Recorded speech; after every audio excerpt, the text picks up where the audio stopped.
Hi friend, আজকে তোমাদের একটু মাখা সন্দেশ কীভাবে তৈরি হয় সেটা আমি করে দেখাবো। দেখো, এখানে আমি ছানা করে নিয়েছি। আগে প্রায় 1.5 কিলো দুধের ছানা এখানে আছে।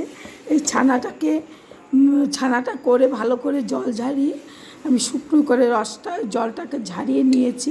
তারপরে আমি কিছুটা পাটালি গুড় আছে, সেই পাটালি গুড় দিয়ে ছানাটাকে মেখেছি। দেখো, এইভাবে আমি ছানাটাকে মেখে নিয়েছি, পাটালি গুড় দিয়ে মেখে নিয়েছি। এবার কড়াইতে আমি একটু ঘি দেব। ঘিয়ের মধ্যে 3টে এলাচকে গুঁড়ো করে দিয়ে দেখো কীভাবে নেড়ে নেড়ে আমি এই মাখা সন্দেশটাকে তৈরি করব। দেখো,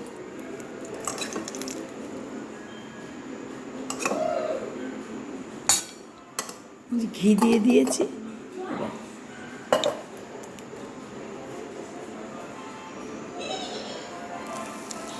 তিনটে এলাচ দিয়ে দেবো। এখানে 3টে এলাচকে আমি গুঁড়ো করে দিয়ে দিয়েছি।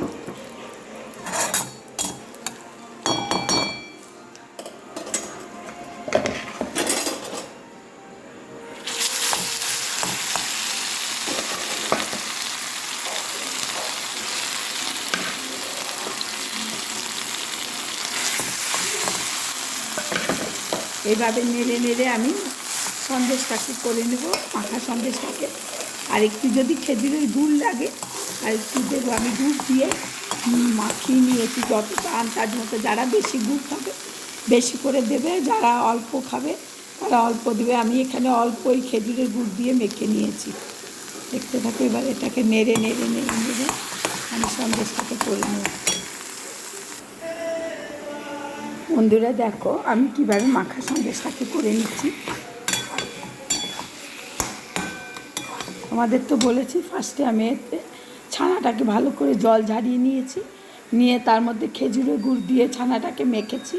কড়াইতে আমি গাওয়া ঘি দিয়েছি, তার মধ্যে 3টে এলাচকে থেতো করে একদম গুঁড়ো করে দিয়েছি। দিয়ে তারপরে এর মধ্যে আমি ছানাটাকে দিয়ে কষিয়ে নিচ্ছি। এভাবে আমি মাখা সন্দেশটা করে নিচ্ছি। দেখো, এভাবে মাখা সন্দেশটা করে খাবে। তো মিষ্টিটা তোমরা যে যেরকম খেতে ভালোবাসো সেরকমই দিবে। অল্প খেলে অল্প দিবে, বেশি খেলে বেশি দেবে, কোনো অসুবিধা নেই তাতে। দেখো, আমি মাখা সন্দেশটা এইভাবে করে নিয়েছি। বাড়িতে আমি এইভাবেই মাখা সন্দেশটাকে তৈরি করি।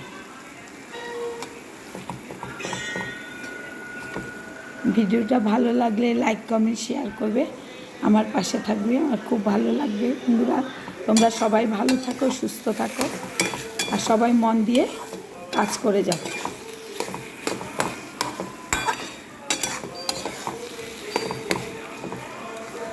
আমার গলাটা বসে গেছে, কথা বলতে আমার খুবই কষ্ট হচ্ছে।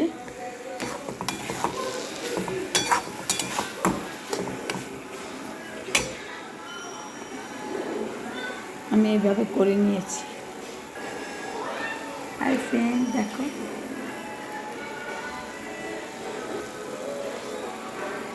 আমার মাখা সন্দেশটা হয়ে গেছে।